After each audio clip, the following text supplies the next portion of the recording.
거룩한 성도 54번째 시간으로 경험이라는 제목으로 하나님의 말씀 나누겠습니다. 다른 나라를 방문하고자 비행기 시간표를 알아본 사람이 있었습니다. 그런데 그 과정이 쉽지 않았습니다. 우여곡절 끝에 어렵게 비행기 정보를 알아낸 이 사람은 시간표대로 정보대로 비행기를 예약했습니다. 그리고 그 시간에 맞추어 공항에 가서 비행기를 탔습니다. 이어 자신이 가고자 하는 나라를 방문하게 되었고 거기서 색다른 경험들을 하게 되었습니다.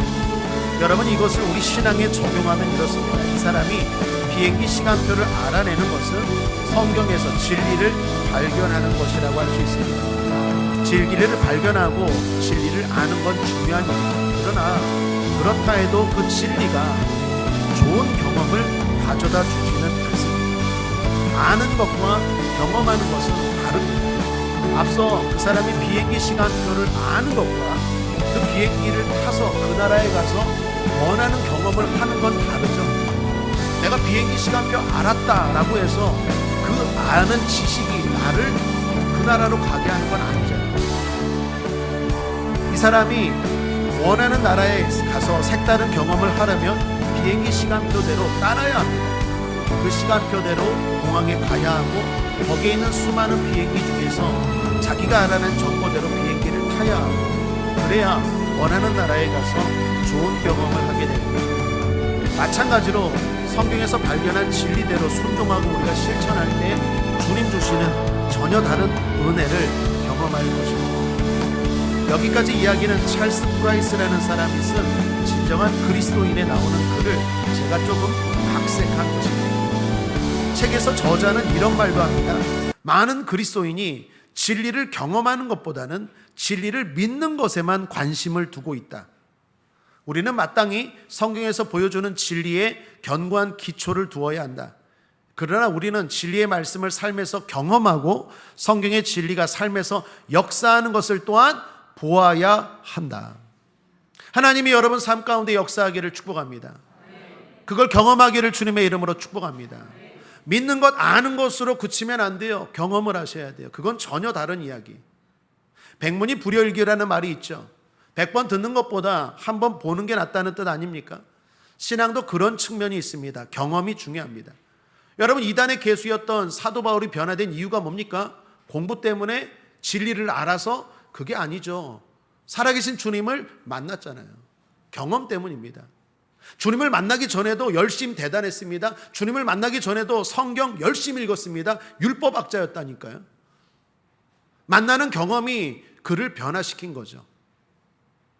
12명의 무지한 제자들이 변화된 것도 부활하신 주님을 경험하고 성령을 경험한 결과인 줄 믿습니다.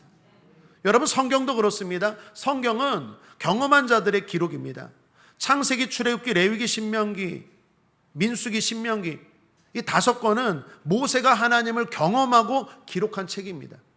여호수아는 여호수아가, 사사기는 사사들이, 룻기는 룻이 그 하나님을 경험하고 기록한 거지 어떤 골방에 들어가서 또는 산에 들어가서 연구하고 무슨 득도를 해서 쓴 책이 아니에요. 내가 만난 하나님에 대한 기록이 성경입니다.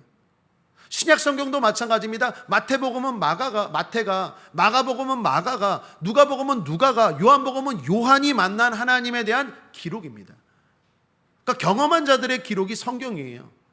내가 만난 하나님 이렇다. 그들이 만난 하나님이 다 동일하다는 거예요. 그것이 우리에게 주어진 성경입니다. 그러므로 신앙에서 경험을 하는 건 매우 중요하다겠습니다. 자, 문제는 어떻게이죠? 어떻게 하나님을 경험할 수 있을까요? 사실 이 부분은 전적으로 하나님의 주권입니다. 우리가 주님을 경험하고 싶다고 해서 우리 마음대로 우리 뜻대로 조종할 수 있는 분이 하나님이 아니죠. 하나님은 도깨비 방망이가 아닙니다. 우리가 원하는 대로 휘두를 수 있는 분이 아니에요. 하나님은 세상의 주인이고 또 저와 여러분의 주인인 줄 믿습니다. 그래서 이건 전적으로 하나님의 주권이지만 그럼에도 불구하고 감사한 건 하나님이 만날 수 있는 기회를 주신다라는 거예요. 오늘 성경은 그런 방법들 중에 하나를 가르쳐 주고 있습니다. 여러분과 제가 읽은 오늘 성경은 우리가 잘 아는 오병이어의 기적입니다. 예수님이 보리떡 5개, 물고기 2마리로 수천 명의 사람들을 먹인 사건이죠. 사람들이 말씀을 듣고 은혜를 받았습니다. 그런데 떡도 먹고 기적도 경험했어요. 말씀으로 주님은 영혼만 채운 게 아니라 실제 음식으로 배도 채웠다라는 것입니다. 하나님은 우리 영혼이 잘된 같이 범사도 형통하게 하시는 분인 줄 믿습니다. 이 오병이의 기적은 사복음서 마태, 마가, 누가, 요한복음에 다 나옵니다. 그 말은 그만큼 중요하다고 하겠죠. 그런데 오늘 요한복음은 다른 복음서보다 제일 늦게 기록했는데, 그래서 더 주목해야 되는데, 이 요한복음이 다른 사복음서에 나온 오병이의 기적보다도 특별하게 기록한 게 몇 개 있어요. 한번 비교하면서 읽어보죠. 먼저 마태복음이 기록하는 오병이어 기적입니다. 14장 13절부터 21절입니다. 예수께서 들으시고 배를 타고 떠나사 따로 빈들에 가시니 무리가 듣고 여러 고을로부터 걸어서 쫓아간지라. 예수께서 나오사 큰 무리를 보시고 불쌍히 여기사 그 중에 있는 병인을 고쳐주시니라. 저녁이 되매 제자들이 나와 가로되 이곳은 빈들이요 때도 이미 저물었으니 무리를 보내어 마을에 들어가 먹을 것을 사 먹게 하소서. 예수께서 가라사대 갈 것 없다. 너희가 먹을 것을 주어라. 제자들이 가로되 여기 우리에게 있는 것은 떡 5개와 물고기 2마리 뿐이니이다. 가라사대 그것을 내게 가져오라 하시고 무리를 명하여 잔디 위에 앉히시고 떡 5개와 물고기 2마리를 가지사 하늘을 우러러 축사하시고 떡을 떼어 제자들에게 주시매 제자들이 무리에게 주시니 다 배불리 먹고 남은 조각을 12바구니에 차게 거두었으며 먹은 사람은 여자와 아이 외에 5,000명이나 되었더라. 마가복음 6장은 이렇게 기록합니다. 함께 한번 읽어볼까요? 시작. 때가 저물어 가매 제자들이 예수께 나와 여짜오되 이곳은 빈들이요 때도 저물어 가니 무리를 보내어 두루 촌과 마을로 가서 무엇을 사 먹게 하옵소서. 대답하여 가라사대 너희가 먹을 것을 주라 하시니 여짜오되 우리가 가서 200데나리온의 떡을 사다 먹이리까. 이르시되 너희에게 떡 몇 개나 있느냐 가서 보라 하시니 알아보고 가로되 떡 5개와 물고기 2마리가 있더이다 하거늘 제자들을 명하사 그 모든 사람으로 때를 지어 푸른 잔디 위에 앉게 하시니 때로 혹 100씩 혹 50씩 앉은지라. 예수께서 떡 5개와 물고기 2마리를 가지사 하늘을 우러러 축사하시고 떡을 떼어 제자들에게 주어 사람들 앞에 놓게 하시고 또 물고기 2마리로 모든 사람에게 나누어 주심에 다 배불리 먹고 남은 떡 조각과 물고기를 12바구니에 차게 거두었으며 떡을 먹은 남자가 5,000명이었더라. 누가복음은 이렇게 기록합니다. 사도들이 돌아와 자기들의 모든 행한 것을 예수께 구한데 데리시고 따로 벳세다라는 고을로 떠나가셨으나 무리가 알고 따라왔거늘 예수께서 저희를 영접하사 하나님 나라의 일을 이야기하시며 병 고칠 자들은 고치시더라. 날이 저물어가며 12사도가 나와 여짜오되 무리를 보내어 두루 마을과 촌으로 가서 유하며 먹을 것을 얻게 하소서. 우리 있는 여기가 빈들이니이다. 예수께서 이르시되 너희가 먹을 것을 주어라 하시니 여짜오되 우리에게 떡 5개와 물고기 2마리밖에 없으니 이 모든 사람을 위하여 먹을 것을 사지 아니하고는 할 수 없삼나이다 하였으니 이는 남자가 한 5,000명쯤 되미르라. 제자들에게 이르시되 때를 지어 한 50명씩 앉히라 하시니 제자들이 이렇게 하여 다 앉힌 후 예수께서 떡 5개와 물고기 2마리를 가지사 하늘을 우러러 축사하시고 떼어 제자들에게 주어 무리 앞에 놓게 하시니 먹고 다 배불렀더라. 그 남은 조각 12바구니를 거두니라. 자, 그리고 오늘 보면 요한복음입니다. 요한복음이 오병의 기적을 기록한 내용을 보면 다른 사복음서와 비교할 때 몇 가지 특징이 보이는데 대표적인 게 3가지 정도가 보여요. 다른 성경이 기록한 오병의 기적보다 다른 특징 3가지. 첫 번째는 유월절입니다. 요한복음 6장 4절에 보면 마침 유대인의 명절인 유월절이 가까운지라. 요한은 오병이어 사건과 유월절 사건을 연결짓고 있어요. 여러분, 유월절 사건이 뭡니까? 이스라엘이 지켜야 하는 중요한 절기 중에 하나로 의미는 구원이죠. 이스라엘 백성들이 출애굽할 때 하나님께서 이스라엘 백성들을 마지막 좌우 문설주 임방에 피를 바른 가정들은 구원하신다고 했죠. 그리고 그 구원을 대대로 기념하죠. 그 근거의 말씀이 출애굽기 12장 13, 14절입니다. 내가 애굽 땅을 칠 때 그 피가 너희의 거하는 집에 있어서 너희를 위하여 표적이 될지라. 내가 피를 볼 때에 너희를 넘어가리니 재앙이 너희에게 내려 멸하지 아니하리라. 너희는 이 날을 기념하여 여호와의 절기를 삼아 영원한 규례로 대대에 지킬지니라. 그래서 유월절 사건은 지금도 이스라엘에게 그리고 우리에게도 대단히 중요한 사건입니다. 그런데 요한복음이 오병이어 사건과 이 유월절 사건을 연결하는 이유가 무엇일까요? 이 예수님이 바로 구원자시라는 거예요. 너희들이 믿는 과거의 이스라엘 백성들을 구원할 때 그 피가 바로 십자가의 보혈의 피라는 거예요. 십자가 보혈로 말미암아 우리가 구원받고 모든 죽음과 재앙에서 건진받는다라는 것이 오늘 요한이 오병이어 사건을 통해서 강조하는 메시지입니다. 또 하나 요한복음의 특징은 표적이라는 말입니다. 요한복음에서만 이 기적을 표적이라고 언급합니다. 14절 말씀을 여러분들이 한번 읽어보시겠어요? 시작.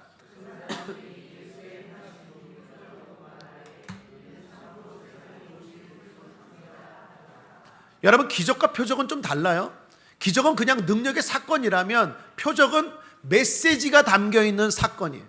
의도를 가지고 일으킨 사건이 표적입니다. 그러니까 요한은 지금 말하는 거, 이거 그냥 예수님이 하신 게 아니라 뭔가 의도를 가지고 뭔가 메시지를 주고자 일으킨 사건이다라는 것입니다. 그렇다면 그 메시지는 무엇일까요? 구원의 풍성함입니다.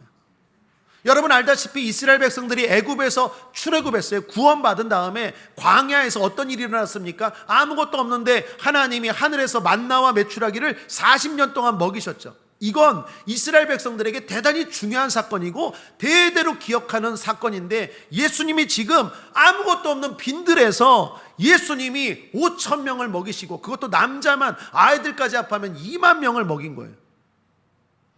그리고도 12광주리가 남았대요. 성경에서 12는 땅의 수 4, 동서남북, 하늘의 수 3, 성부, 성자, 성령, 곱하면 12, 12지파, 12제자. 12광주를 남겼다는 것은 하나님의 구원은 풍성하다는 거예요. 우리의 부족함을 차고도 넘치게 하시고 풍성하고 온전하게 채우시는 분이라는 것입니다.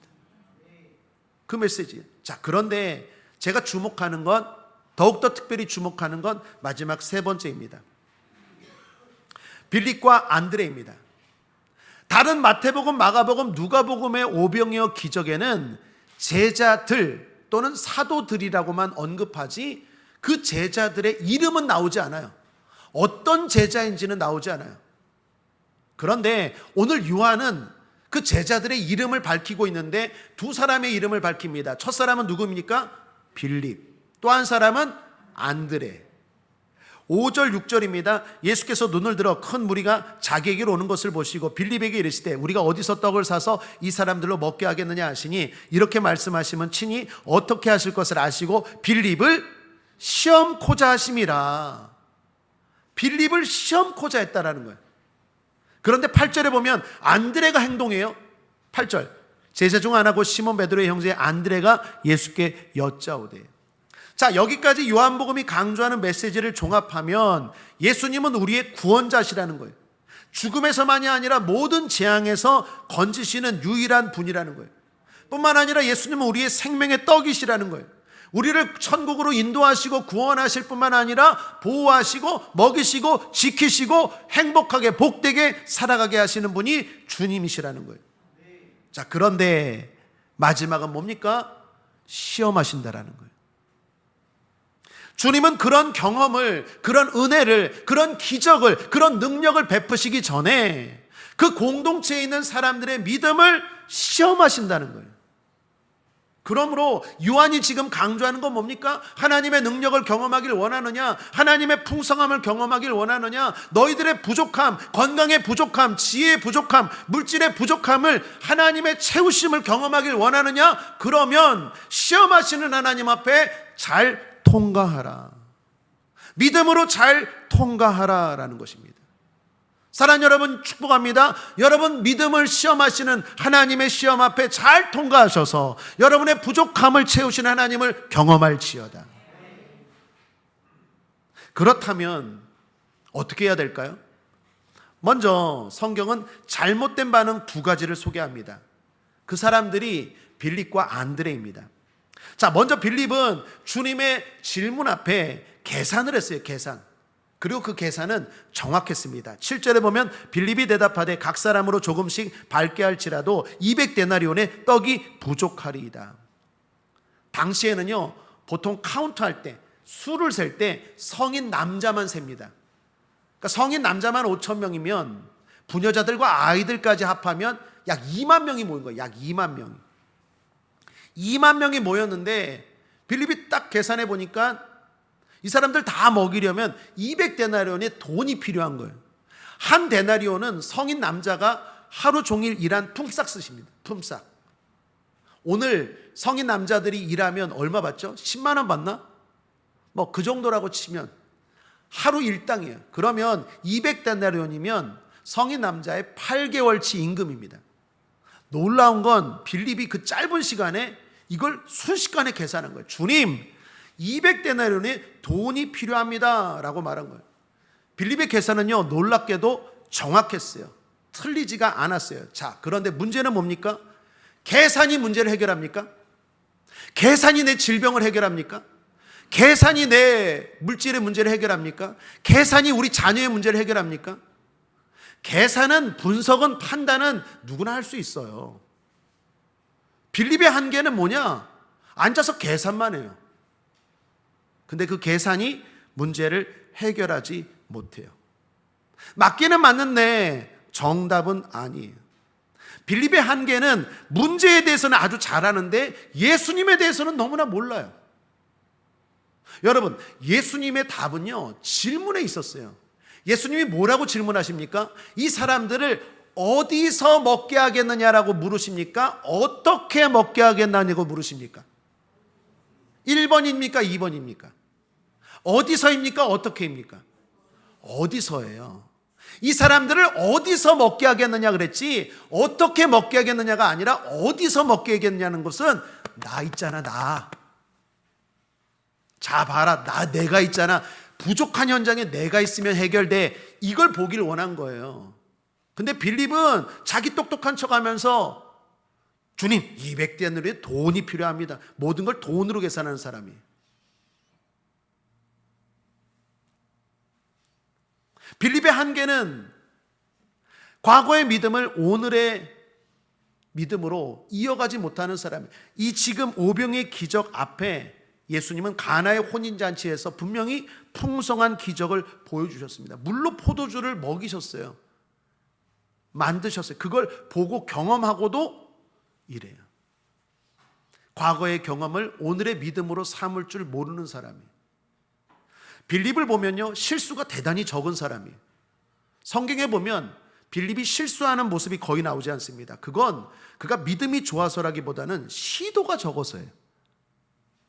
이 사람은 어떤 행동을 할 때 아주 신중한 사람입니다. 자기가 볼 때 합리적이지 못하거나 비상식적으로 보일 때는 행동을 자제하는 사람이 빌립이에요. 이런 사람들, 빌립과 같은 사람들이, 주변 사람들이 볼 때는 어떻습니까? 대단히 똑똑해 보여요. 대단히 똑똑해 보이지만 주님 앞에는 믿음 없는 사람이에요. 사람들이 볼 때는 대단히 합리적이고 저 사람 참 똑똑하고 진중하다라고 하지만 하나님이 볼 때는 믿음 없는 사람이에요. 하나님을 경험하지 못해요. 가만히 앉아서 머리만 돌려요, 머리만. 빌립은 자신의 판단을 신뢰하되 그 신뢰함이 지나치게 강한 사람이에요. 여러분, 예수님 앞에서 뭐라고 말합니까? 7절 마지막에 부족하리이다. 여러분, 어떻게 이런 말을 합니까? 예수님 앞에 부족하다고 말해요. 빌립과 같은 사람은요, 자기 판단이 너무나 강해서 내가 옳으면 누구 앞에서도 할 말은 하는 사람이에요. 그 사람이 목사든 그 사람이 심지어 하나님이든 안 됩니다. 내가 맞아요. 이런 사람이 빌립이에요. 빌립이 정말 지혜 있는 사람이라면 이렇게 말했어야 돼요. 주님, 제 생각에는 200데나리온의 떡이 필요하지만, 한번 따라하겠습니다. 이걸 잘해야 돼요. 제 생각에는, 제 능력에는 이렇게 필요하지만, 부족하지만 주님이시라면 넉넉히 해결하실 줄 믿습니다. 그래야 합격이죠. 감히 어떻게 주님 앞에 부족합니다, 안 됩니다, 어떻게 그런 말을 합니까? 빌립과 같은 사람이 있어요. 다음은 안드레입니다. 안드레는 예수님 말씀을 듣고 있다가 바로 행동을 했어요. 예수님이 지금 빌립을 시험하려고 하고 있는 상황에서 그 이야기를 옆에 있던 안드레가 듣고 바로 행동합니다. 어린아이의 도시락을 발견하고 가져온 것입니다. 빌립이 신중파라면 안드레는 행동파예요. 그런 안드레는 빌립보다 대단히 좋아 보여요. 믿음이 있는 것처럼 보여요. 그리고 많은 성도들이 안드레의 이런 모습을 좋게 보고 또한 좋게 생각합니다. 그리고 그렇게 된 데에는 저와 같은 목사들의 설교도 한몫했다고 생각해요. 여러분, 빌립처럼 가만히 앉아서 계산만 하지 말고 안드레처럼 행동을 하십시오. 안드레가 어린아이의 도시락을 가져오지 않았습니까? 할렐루야. 아멘 하면 안 되는데.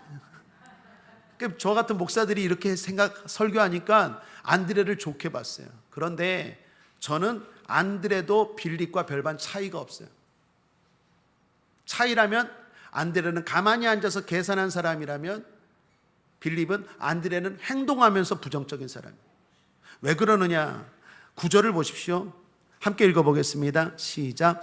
여기 한 아이가 있어 보리떡 5개와 물고기 2마리를 가졌나이다. 여기까지 좋아요.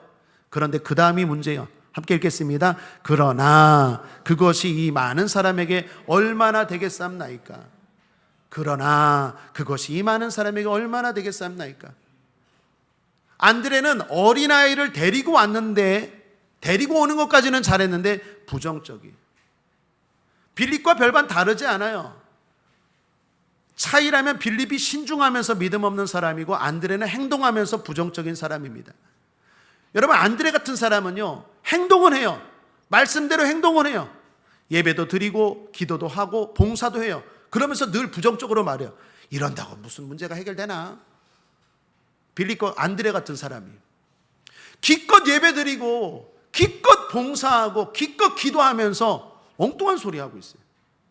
믿음 없는 소리 하고 있어요. 사랑하는 국제하모니교 성도님들, 믿음으로 예배하시고 믿음으로 봉사하시고 믿음으로 기도하시길 바랍니다.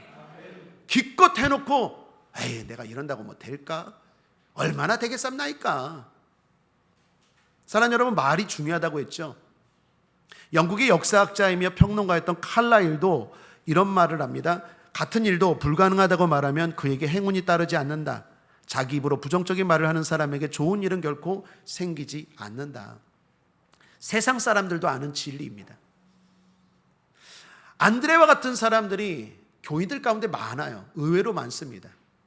구약에 보면 엘리사 선지자의 종도 그랬습니다. 행동은 하는데 믿음이 없어요. 열왕기하 4장 43, 44절에 보면 그 사환이 가로되 어찌미니이까 이것을 100명에게 베풀겠나이까 하나 엘리사는 또 가로되 무리에게 주어 먹게 하라. 여호와의 말씀이 무리가 먹고 남으리라 하셨느니라. 저가 드디어 무리 앞에 베풀었더니 여호와의 말씀과 같이 다 먹고 남았더라. 이게 엘리사판 오병이어입니다. 엘리사의 종이요, 엘리사의 말대로 순종을 하면서 말합니다. 이거 100명에게 어떻게 먹이겠습니까? 순종은 해요. 행동은 해요. 그런데 이게 뭐가 되겠습니까? 부정적이에요. 그런데 결론은 뭡니까? 다 먹고 남았더라. 이처럼 빌립과 안드레 둘 다 주님 앞에 안 된다는 부정적인 입장입니다. 빌립은 필요한 떡의 양을 말하면서 결론은 안 된다. 반대로 안드레는 가지고 있는 떡의 양을 말하면서 결론은 안 된다. 빌립은 필요한 200데나리온, 그리고 안드레는 가지고 있는 보리떡 5개와 물고기 2마리, 둘 다 계산은 정확해요. 두 사람 다 계산은 정확한데 틀린 이야기가 아닌데 맞는 이야기인데 결론은 안 된다. 이 사람들이 말하는 게 틀렸습니까? 틀린 말 아니에요. 맞는 말이에요. 그런데 믿음에서는 빵점. 빌립과 안드레는 안 되는 이유, 포기해야 되는 이유, 절망적인 이유들을 주님 앞에 제시했어요. 그리고 그들에게 그런 증거들은 차고 넘쳤습니다. 지금 이러한 증거들을 제시하면서 시험을 낸 시험 출제자 예수님을 바보 취급하는 거예요. 이런 거예요. 빌립이나 안드레나, 주님 보세요. 내 말이 틀립니까? 내 말이 틀립니까? 이 사람들 먹이려면 200데나리온의 돈이 필요한데 이거 틀립니까? 맞죠? 안드레는 자 보십시오. 사람은 이렇게 많은데 보리떡 5개 2마리밖에 없는데 이걸로 다 먹일 수 있습니까? 내 말이 틀립니까? 맞죠? 그러면 안 됩니다. 지금 예수님을 바보 취급하는 거예요. 무슨 말입니까? 그럼 말도 안 되는 소리를 하십니까? 사랑 여러분, 빌립과 안드레처럼 신앙생활하지 않게 되기를 주님의 이름으로 축원합니다. 주님을 경험하길 원한다면 빌립과 안드레의 모습을 접어버리시기를 주님의 이름으로 축원합니다.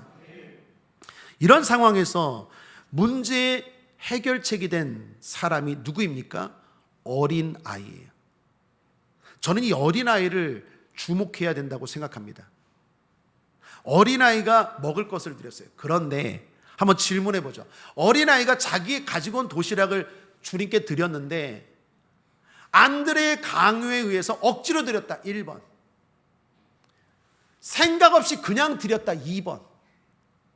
믿음으로 드렸다. 3번. 1번일까요? 2번일까요? 3번. 억지로 생각 없이 믿음으로. 1번, 2번, 3번. 몇 번일까요? 몇 번일까요? 제가 볼 때는 3번이에요. 자, 왜 3번이라고 생각하냐면 어린아이라는 말이에요. 여러분 9절에 보면 여기 한 어린아이가 있어라는 이 아이라는 단어가 그냥 아이가 아닙니다. 헬라어를 보면 파이다리온이라는 단어인데 이 단어가 다른 곳에서 어떻게 쓰였는지를 보면 이 아이는요 아주 어린 아이가 아니었음을 알 수 있어요.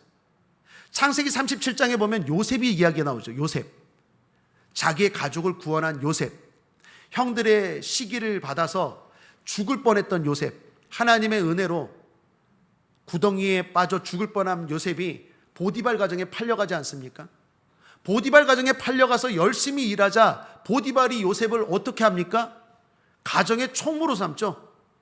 다른 하인들을 관리하는 총무, 살림을 관리하는 총무로 삼아요. 여러분, 아무리 일을 잘해도 초등학생밖에 안 되는 어린아이를 집안 살림을 다 맡기고 하인들의 수장으로 세우는 사람 있을까요?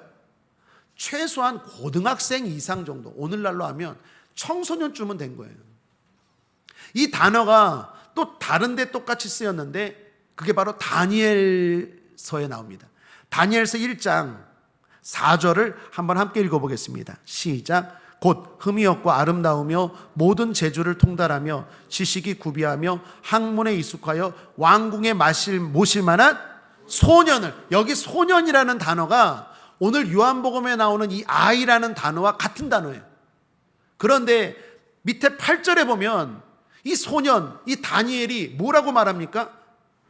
다니엘은 뜻을 정하여 왕의 진미와 그의 마시는 포도주로 자기를 더럽히지 아니하리라 하고 자기를 더럽히지 않게 하기를 환관장에게 구하니. 여러분, 초등학생이 아니면 유치부, 유아부의 아이가 이런 믿음을 보일 수 있을까요? 물론 우리 국제하모니교회 아이들은, 여러분의 자녀들은, 여러분의 손주들은 그런 믿음을 가지고 있는 줄 믿습니다. 이 정도의 믿음을 보일 정도면 청소년입니다. 이처럼 오늘 본문의 아이는 요셉이나 다니엘처럼 청소년쯤 된 아이입니다. 그 아이가 도시락을 주님께 드렸는데 생각 없이 억지로 강요에 의해서 아니에요. 이 당시 때는요 이미 예수님이 소문나 있었을 때예요. 예수님의 소문이 파다했어요. 가는 곳마다 병자가 치료되고 귀신이 떠나가고 불가능이 가능케 되고 죽은 자가 살아나고 이런 이야기들이 들렸기 때문에 이 아이가 도시락을 드렸을 때는 생각 없이 억지로 드린 게 아니라 믿음으로 드렸을 거예요. 물론 어떤 믿음이기보다는 기대감, 호기심이 있었겠죠. 주님은 뭔가 해결하실 수 있을 거야. 나는 부족하지만 주님은 해결할 수 있을 거야. 중요한 건 그 소년의 드림이 오늘 기적의 중요한 단서가 된 것입니다. 사랑하는 여러분, 이 소년을 본받읍시다. 이 소년은 제자입니까? 아닙니까? 제자가 아니에요. 빌립과 안드레처럼 12제자도 아닙니다. 이는 뭘 의미할까요?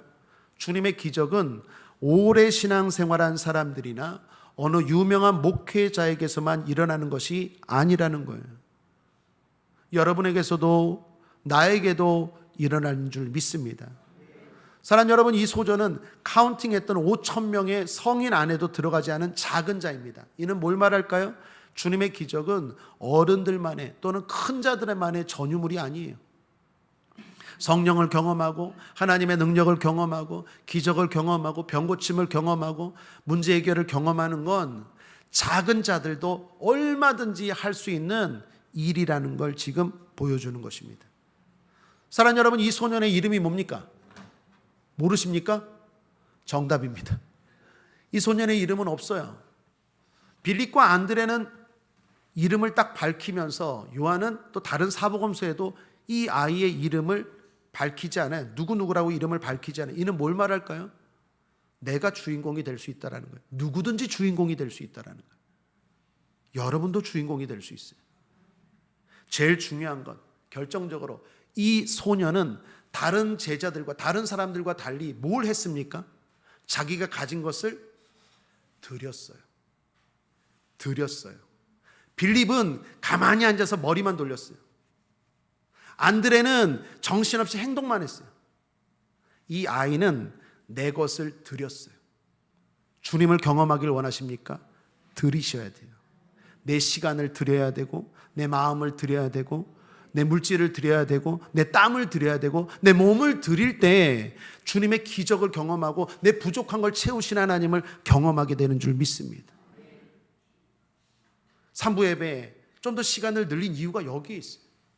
많은 사람들이 하나님을 경험하길 원한대요. 그런데 드리는 건 요정. 드려야 돼요. 드릴 때 하나님은 차고 넘치도록 채워주시고 그 하나님을 경험할 때 우리는 담대하게 이 땅을 살아가게 될 줄 믿습니다. 오늘 설교 제목을요, 경험으로 할까 체험으로 할까 고민했습니다. 그래서 한번 네이버 국어사전에 한번 제가 찾아봤어요. 체험과 경험 뭐가 다를까? 똑같은 말일까? 근데 조금 다른 걸 발견했어요. 체험이라는 말의 정의를 사전에 찾아보니까 자기가 몸소 겪다입니다. 체험. 경험이라는 말의 정의는 자신이 실제로 해보거나 겪어보다. 그래서 제가 경험으로 잡았어요. 여러분, 하나님의 은혜로 신앙의 시작은 체험으로 시작돼요. 내가 아무것도 안 했는데, 사도 바울이 아무것도 안 했는데 주님이 찾아오셔서 만나주셨어요. 12제자가 아무것도 안 하고 일하는데 주님이 찾아가셔서 제자 삼아주셨어요. 신앙의 시작은요, 체험으로 시작돼요. 내가 아무것도 안 해도 하나님의 은혜로 풍성함을 경험해요. 그러나 그 다음부터는 주님이 시험하세요. 믿음을 시험하세요. 내 행동이 들어가야 돼요. 내 믿음을 보시고 시험하세요. 그러므로 사랑 여러분, 체험을 넘어 경험하시길 바랍니다. 체험으로 안주하지 말고 그 하나님을 오늘도 경험할 수 있는 저와 여러분의 믿음 되시기를 바랍니다. 우리 삶 가운데 일하시고 만나주시는 분이 주님인 줄 믿습니다. 잠언 8장 17절에 나를 사랑하는 자들이 나의 사랑을 입으며 나를 간절히 찾는 자가 나를 만날 것이니라. 오늘도 만나주세요. 이전에는 그냥 만나주셨는데 지금은 믿음을 보시고 만나주세요. 간절한 믿음을 있는가 없는가. 부림의 여인, 한많은 여인 한나가 주님을 만나고 이렇게 고백합니다. 함께 읽어보겠습니다. 사무엘상 2장 6절 7절 시작. 여호와는 죽이기도 하시고 살리기도 하시며 음부에 내리기도 하시고 올리기도 하시는 도다. 여호와는 가난하게도 하시고 부하게도 하시며 낮추기도 하시고 높이기도 하시는 도다. 제자 중 요한이 또 다른 성경 요한 1서를 통해 이렇게 말합니다. 요한 1서 4장 4절에 자녀들아 너희는 하나님께 속하였고 또 그들을 이기었나니 이는 너희 안에 계신 이가 세상에 있는 자보다 크심이라. 신앙 고백합니다. 내 안에 계신 예수님이 문제보다 크시다. 세상보다 크시다. 마귀보다 크시다. 여러분 안에 계신 주님이 세상보다 문제보다 마귀보다 크십니다. 이길 수 있어요.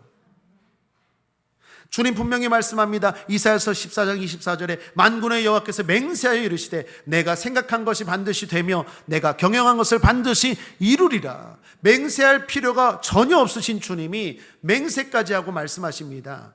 반드시 되며 반드시 이루리라. 창세기 18장 14절에 여호와께 능치 못한 일이 있겠느냐. 사랑하는 여러분, 하나님께는 능치 못한 일이 없습니다. 하나님은 오늘도 우리가 경험하기를 원하시는 분인 줄 믿습니다. 중요한 건 빌립과 안드레처럼 믿음을 시험하시고, 우리는 빌립처럼 되지 말고 안드레처럼 되지 말고 어린 아이 소년처럼 되기를 바랍니다. 에레미야 17장 5절에서 8절 끝으로 함께 읽고 말씀을 정리합니다. 시작. 나 여호와가 이같이 말하노라. 무릇 사람을 믿으며 혈육으로 그 권력을 삼고 마음이 여호와에게서 떠난 그 사람은 저주를 받을 것이라. 그는 사막의 떨기나무 같아서 좋은 일에 오는 것을 보지 못하고 광야 간조한 곳 건건한 땅 사람이 거하지 않는 땅에 거하리라. 그러나 무릇 여호와를 의지하며 여호와를 의뢰하는 그 사람은 복을 받을 것이라. 그는 물가에 심기운 나무가 그 뿌리를 강변에 뻗치고 더위가 올지라도 두려워 아니하며 그 잎이 청청하며 가무는 해에도 걱정이 없고 결실이 그치지 아니함 같으리라. 이 은혜와 축복이 있게 되길 바랍니다. 그러기 위해서 어린아이처럼 드리시길 바랍니다. 하나님이 보실 때 드리는 것이 가장 큰 믿음이 있다라는 증거 아니겠습니까? 여러분, 우리가 믿으니까 드리는 거 아니겠어요? 물질을 드리는 것, 시간을 드리고 마음을 드리고 몸을 드리는 사람들, 그 사람들은 믿으니까 하는 거 아니겠습니까? 우리가 은행을 믿으니까 귀한 물질을 맡기는 것처럼 하나님이 보실 때 누가 믿음이 있는가? 그 증거는 드리는 자입니다. 그래서 하나님은 드리는 걸 강조하시고 또 드릴 때 그것을 빼앗는 게 아니라 차고 넘치게 갚아주시는 분인 줄 믿습니다. 여러분의 작은 드림, 자꾸 주님 앞에 드림으로 말미암아 풍성한 주님을 경험하기를 2025년도 주님의 이름으로 축복합니다. 말씀을 정리합니다. 행복한 성도 54번째 시간으로 경험이라는 제목으로 은혜를 나누었습니다. 주님은 살아계십니다. 그리고 만나주십니다. 아이의 믿음을 본받아 우리도 생명의 주님, 풍성케 하시는 주님을 경험합시다. 여러분도 경험의 주인공이 될 수 있습니다. 예수 승리! 기도하겠습니다. 주님, 어린아이와 같은 믿음을 허락하여 주옵소서. 빌립처럼 가만히 앉아서 계산만 하고 판단만 하고 이성으로 살지 않게 하여 주옵소서. 안드레처럼 행동을 하면서 부정적인 말과 부정적인 행동을 통하여 모든 하나님 앞에 드린 것들을 다 무용지물로 만들지 않게 하여 주옵소서. 이 어린아이처럼 작은 거지만 믿음으로 주님 앞에 기꺼이 드릴 줄 아는 우리가 되게 하여 주옵소서. 그럴 때 살아계신 하나님이 채워주시는 은혜를 경험하는 우리 성도들 다 되게 하여 주시옵소서. 오늘 특별히 하나님 앞에 우리의 기도를 드립니다. 우리의 땀을 드립니다. 우리의 시간을 드립니다. 우리의 마음과 몸을 드립니다. 하나님 아버지 다 받으시고 누르고 흔들어 넘치도록 채워 주시옵소서. 응답하여 주시옵소서.